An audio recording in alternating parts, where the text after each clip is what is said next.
Hey everyone, welcome to Camp Jevin. It's a snowy weekend up here, so we've thought that we'd update you on a video that a lot of you have requested. Yeah, today we're going to be talking about the cost breakdown of our cabin. So maybe you've always dreamed of having a cabin, you think about having one as a retirement place for downsizing. Well, we're going to tell you how much all of it costs for us.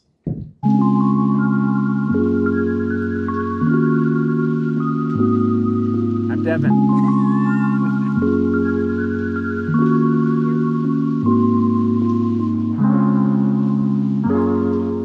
So the first step that you need for building a cabin is to have some land, of course. So we started looking during COVID, and at first we were looking for a cabin, but everybody was looking for a cabin during COVID. And first we were looking for land along a lake, but everybody was looking for land along a lake in Minnesota at that time. So we ended up with 14 acres along a river, the Kettle River in Minnesota.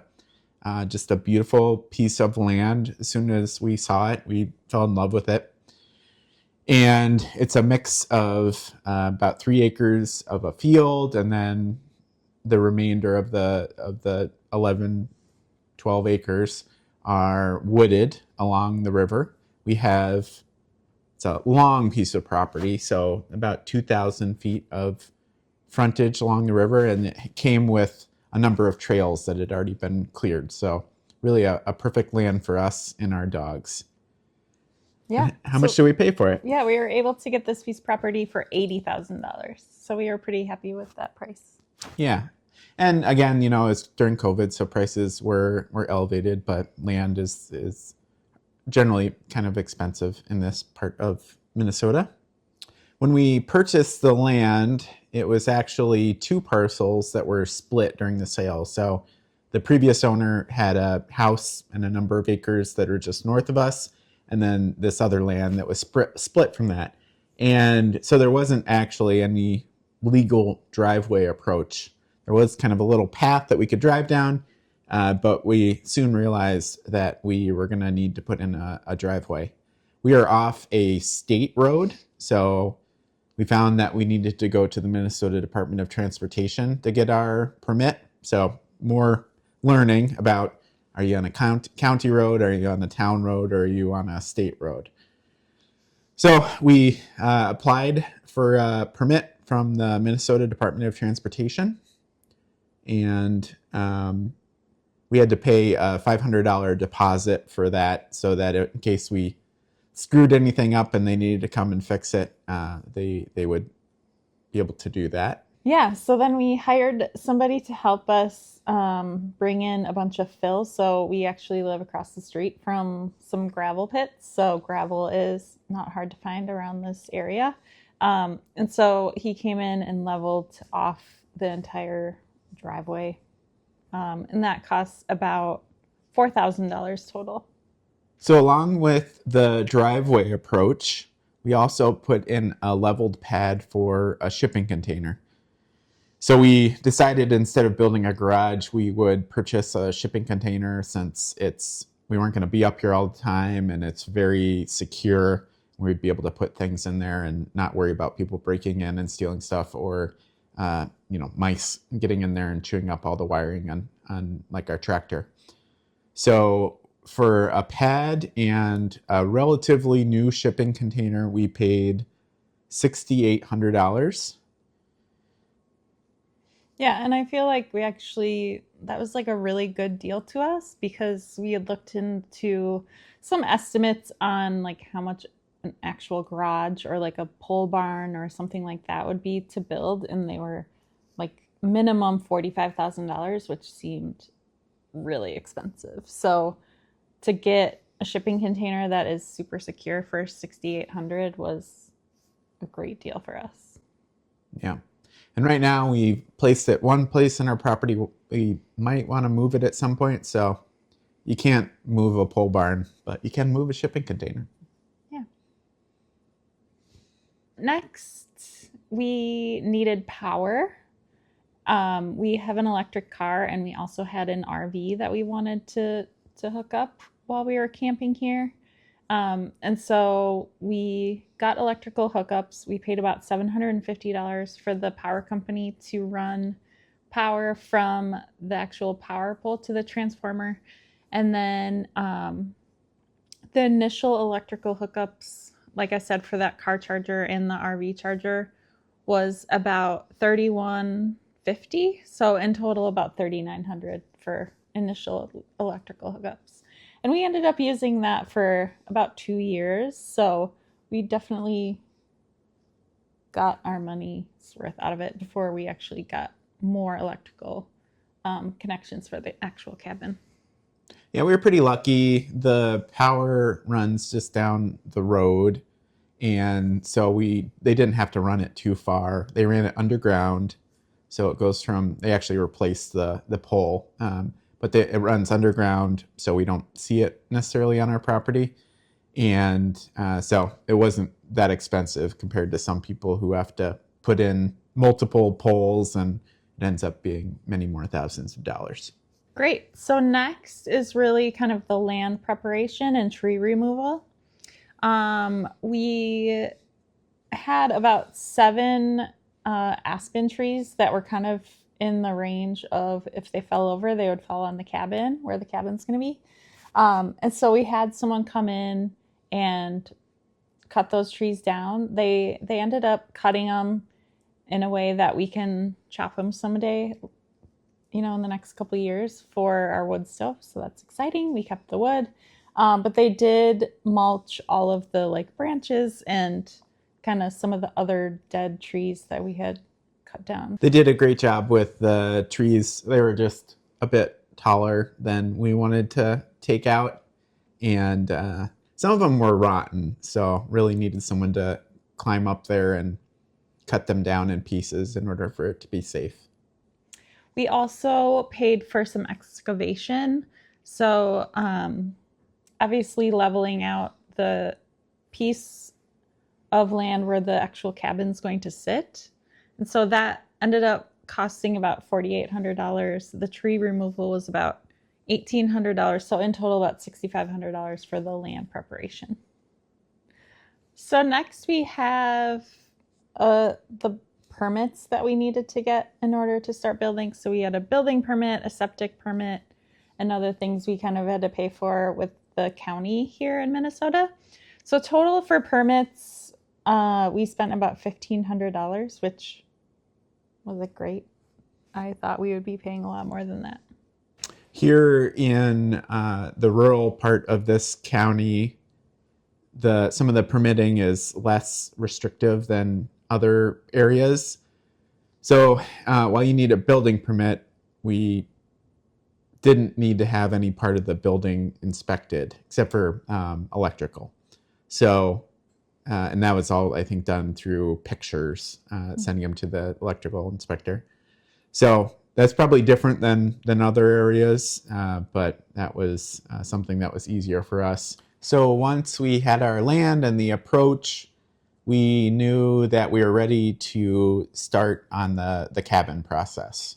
And so we selected an Amish builder that's in Wisconsin.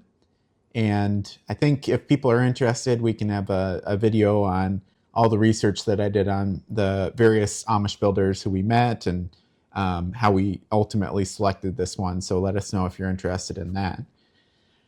But we did align on which builder we wanted to go to. And so after I talked to him a bit, we went down. They have a showroom, or I guess a show field.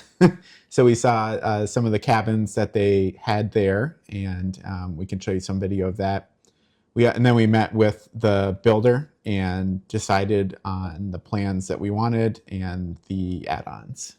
So the day that we met the builder and actually committed and signed a contract, we ended up paying a $9,500 deposit that was non-refundable. So we were committing to it, he was committing to it, and we were getting on the list. At the time, the builder was only building about 6 months out because of the changes in pricing. He just didn't feel comfortable taking reservations longer than that. So with the $9,500, we got our reservation in the line, and We paid that in what, like November? Yeah, it was right after Thanksgiving we went down there. Yeah, November of last year. And he said that he thought it'd be ready around July, right? Mm-hmm. Yep. Which turned out to be very accurate. Yeah, so that gave us plenty of time to actually start planning out some of the other things that we needed to get done before the cabin arrived. So at this point, we had marked where we wanted the cabin. The permit was approved, and the land was excavated and prepped and ready to go.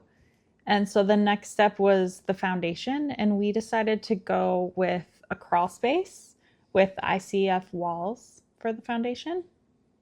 Yeah, the other option would have been putting it on piers, and that would have been less expensive. However, it's a lot harder to have plumbing underneath that, harder to insulate it. So for us, the crawl space was the right option. So in addition to the ICF walls of the foundation, we had 8 sonotubes installed, and those were for the covered porch on one side, and then also for the covered porch right behind us, actually. And so our foundation contractor dug those out and put those in as well. So for that cost, so concrete slab, ICF walls, 2 doors, sill plates, screws, all of that was about $20,000. So certainly the excavation work and the foundation is a large expense, but something that you really want to make sure that you get right. So talk to a number of contractors and really make sure that you're choosing on the best option there for you. Yeah, and we looked at our contractor was so nice and has so much experience, obviously doing different foundations for different homes around the area, and just really talked us through what he thought was the best option as well. So we had just a lot of information and were able to make the best choice for us. Next is water. One of the big reasons why we wanted to actually have a cabin is to have a working toilet. We felt lucky with our well. We had looked around at some other wells in the area, and they're all around 50 feet. Our well ended up being 50 feet. Anything above that would have been $90 a foot, so it could have gotten very expensive very fast. So our well was 40 gallons per minute, which is a lot of pressure, which is great.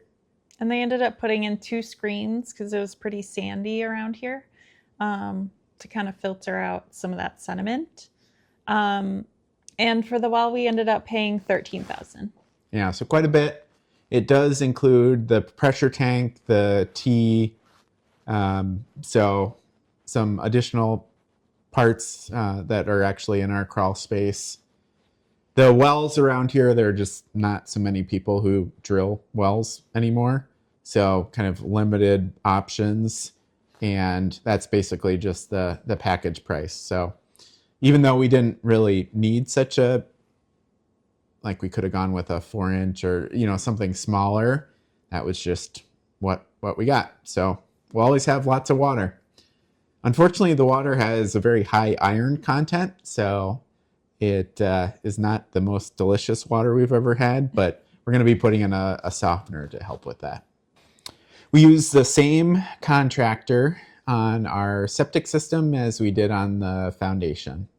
And he put in, the minimum was a 2-bedroom sized septic tank. And unfortunately, we needed a septic mound here. The soil didn't drain enough for a conventional system. So that was a little bit more expensive. Yep. So total for septic was $15,000. Yeah. So just something you need to do. Having a toilet was, again, like Jen said, very important for us. Yep. For transporting the cabin, we worked with the transportation company that works with the cabin builder. It was actually that transport company where we got in touch with the the Amish builder at first. And so we worked with him. He gave us a quote. And how much was that? Yeah, well, so the transportation costs actually helped us decide what size to make the cabin. So because you actually have to ship this on a truck so it was from Wisconsin into Minnesota, we were limited by the size that you could actually carry on the truck. 16 feet wide was the widest they could go without needing a state trooper escort. If you're only transporting your cabin within Wisconsin, the regulations are less stringent, and so you don't necessarily need any type of state trooper escort. But once you go into Minnesota, the regulations require that you have a state trooper escort. So here, really, 16 feet is going to be the less expensive option. Yeah, so we were lucky to just know that information while we were still kind of deciding on the size so that we could use that to make some decisions. And it costs about $11,800 to ship. Yeah, so they charge you per mile. And so if you're closer to the builder, then it's going to be less. There's kind of just a base cost, but the base cost per mile was the $11,800. And I will say the company we used, they were so nice and so helpful. And I was blown away because when we saw the pilot car go by and then we saw the truck pull up, he actually just very quickly backed into our driveway and backed right in. So you can tell he's done this many, many times, has a lot of experience. They delivered the top portion of our cabin first, and then a week later delivered the bottom portion. Had we known, we would have done some things to the top portion, because install the mount for the fan and some things that are just much more difficult once the cabin was actually assembled. So, but we had just the top part of the cabin sitting on our land on the back of a truck for a week.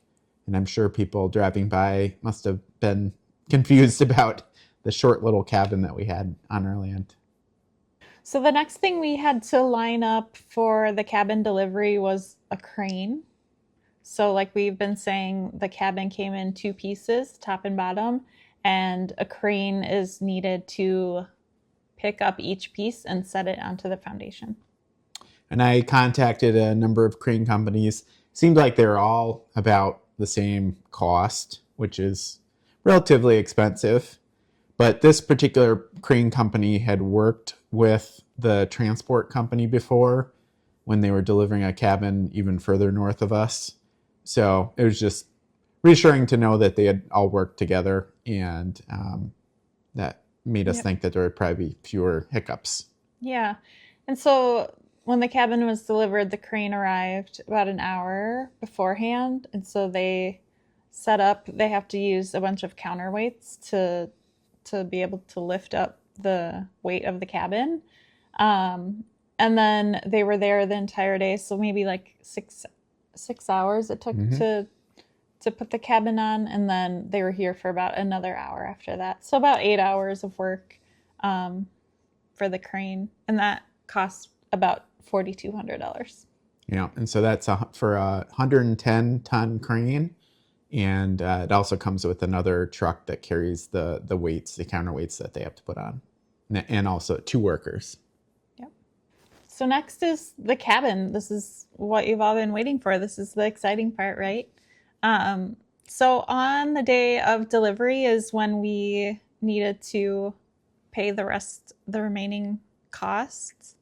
So for this particular cabin, they have a pretty standard model that they have. So it's a 16 by 30 model. That's about $27,400. We added another 10 feet. So it was 16 by 40 total. And that cost another $8,000 on top of that. We also went higher than usual. So it's called a super loft. And that was about $7,000 more. Yeah, so that extra 10 feet gave us a considerably larger living room, which we've really loved. And then, yeah, the super loft, it's really nice up there. Then one of the other large costs was an 6-foot open gable porch, and that was $2,880. So the total cost of the cabin was $64,585, but as you remember, we already paid a $9,500 deposit. And so on the day of delivery, we wrote a check for $56,000. The Amish builder, one of his sons, came up with the cabin delivery with the transport company, and he helped the truck driver and the 2 crane operators help to install the cabin. So when they lifted it up, they put some metal rods into the bottom part of the cabin that they put the top part of the cabin down onto. And so that helped to hold the cabin together. He bolted those together. And then did a few of the finishing things as well. But there were a number of things that weren't done just because of how far we were away. Like they didn't have time to assemble the porch. Yep. So that's our next expense. Devin and I spent a weekend trying to do parts of the porch. So some of the beams, hold the porch on, and just realized that the porch project was going to take us probably the next year to finish ourselves. And so we needed help with that. Yeah. Talking to the builder, he was like, oh, you can do that yourselves. And he wrote us a handwritten note on like instructions. We found a local carpenter who actually came while the cabin was being assembled and talked to the builder, so that was good. He was able to take the handwritten page of notes and digest that. And so he, although the materials for the porch came up on the trucks from the builder, he helped us actually assemble it. He worked with his daughter on that. Yeah, it was great. So we came up the next weekend and most of it was done, and then we finished off the decking, and then he came through the week after and put up the roof part of it. And so within 2 weeks it was completed, which was such a relief to us. So for the porch and the stairs, so we put on some front stairs made out of treated lumber, was about $6,300. Yeah, so like we said, a lot of the materials had already been provided, so a lot of that was really the labor to put it together. And it's a covered porch, so had to put on the roof on one side as well. Yeah. But that includes the lumber, some of the extra lumber that we needed to buy. He needed to buy some additional lumber as well because not everything was included. I think he bought some additional fasteners. And then we bought some like joist hangers and fasteners for those. And then, the beams the pressure treated beams to hold up the porch. Worth every penny. Some things you just got to pay for because otherwise we would have been in DIY hell for many months. So as we said earlier, we went with an insulated concrete formed foundation. And so we learned that you need to put a siding on that because it's just foam on the outside. And after a while, the sun will shine on that and break down the foam. So we looked into a lot of options, talked to a lot of people about what we should do there. And we ended up going with a vinyl siding that looks like stone. It is beautiful. The end result is great. We love it. But it was a pain to install. It really was. Yeah, I think we thought it would go a little bit faster, but took us 2 weekends and then we ran out. So we had to, the brand is called Novik, and we had to order that from Menards. Just took some extra time to get the final pieces, but we were glad to have it done and to have the foam protected. Yeah. So as well as the vinyl siding, we also installed some crawl space doors. So we had 2 openings on either end of the cabin, just access doors. And so we bought pressure treated plywood and hinges and constructed doors for that. So total with the siding and crawl space doors was about $1,500. The siding itself was around $1,300. So one of the next projects we worked with a contractor on is electrical.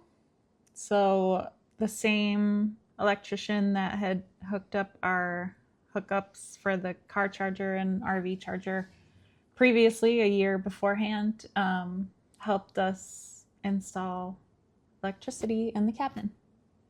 And our cabin is fully electric, so we don't have propane or anything like that. So we wanted to make sure that we got it right. Like we said earlier, we have an electric car, so also needed to have a charger for that.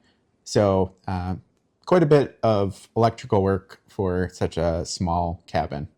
Yeah, so how the Amish prepped it for the outlets, for example, is they had drilled down through the logs so that once our electrician was ready to install the outlets, they could just run wiring down into the crawl space. And so that made it so that everything is hidden. So for cost for electrician, we actually haven't gotten a bill yet. And so we're trying to estimate like how much we think it's going to be. I think it's going to be maybe 12,000. Yeah, we'll have to give you an update on that later. Yeah. They were here quite a bit. So another expense, obviously, is plumbing. And so we found a local plumber who worked with us during the foundation process to put in the rough-in plumbing and to get that connected to the septic system. And then so once the cabin was placed, he came with his team and installed the toilet, the vanity, and ran all of the PEX plumbing through the cabin. We'd talked to a number of different plumbers, and it seemed like the pricing was all around the same, but we were pretty happy with how that ended up. Yeah, so plumbing, including a water heater, our bathroom vanity, shower, toilet, and a water softener, is about $12,500. Yeah, and our plumber was fine with us finding our own water heater, finding our own shower stall, finding our own vanity, finding our own toilet. So we purchased those all ourselves. That's included in that $12,500 price. And because we have a crawl space, we really wanted to put as much as we could down there. It's not all that tall. And so we had somewhat of a challenge trying to find like a short, fat water heater that would fit down there, and then a short water softener that would fit down there. But after some research and some trips to Menards and Home Depot, we found what we wanted for that. We had the option of going with an Amish cabinet maker for the kitchen. And so that could have been all pre-installed, but we decided to do our own kitchen. Yeah, we went with IKEA cabinets. We just felt like kind of mixing a more modern, colorful kitchen with all of this wood kind of just brought a better balance. The Amish cabinets would have been more wood, and it just got to kind of be too much. They had some in the model home. And so we just really wanted to bring in some color and some interest in the kitchen. And so we ended up going to IKEA. We worked with a planner there who really kind of helped us once we brought all the measurements, kind of decide what we wanted to do. And so we ended up paying about $3,900 for the IKEA cabinets. They all came in, I think it was like 30 boxes, and we had to install and put them all together by hand, which was a lot of work, but it turned out really, really beautiful. Yeah, so at this time, during other portions of the build, we dealt with COVID prices. Now we were dealing with tariff prices.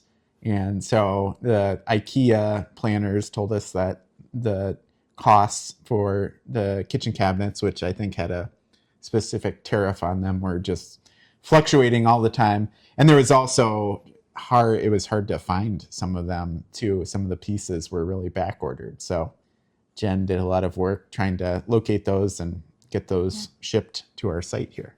In addition to the IKEA cabinets, we also ordered a butcher block countertop from Lowe's. Yeah, they are Havia wood, so wood from a rubber tree. And those cost $620.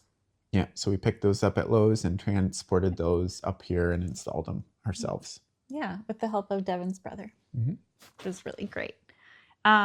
So total for the kitchen was $4,520. Okay, let's talk about HVAC. So we decided to go with a mini split heat pump, and had to do a lot of research on that because it does get quite cold here, and it's also hot in the summers too. And so we wanted one that could handle both the cold and the hot. Yeah, Devin did a lot of research and had a lot of estimates from different contractors in the area. A lot of the contractors were really busy. So the timeline to get this done was far out, and we were kind of running out of time for winter coming. Yeah, the estimates were somewhat unreasonable, I think, for how long it would take them to install those. So they had to mark up on the equipment, obviously, and then their labor time as well. So watching YouTube videos, we thought that we could tackle it ourselves with the purchase of some tools. And so that's the route that we went. So we purchased the unit, and then I had to also order a number of tools through Amazon, like a vacuum pump, to be able to complete the install. So I would say, so some of the estimates we were getting were between like $9,000 and $20,000. So for the heat pump, we ended up spending about $3,500, which was a huge savings. But I will say, like, this was a very stressful project, and so you can see why you would want to hire contractors for this.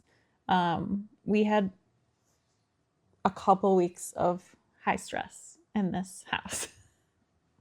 Yeah, I just made some mistakes along the way. I think doing it again, I wouldn't make those mistakes again. So be a lot less stressful, but certainly watch a lot of YouTube videos before you undertake that.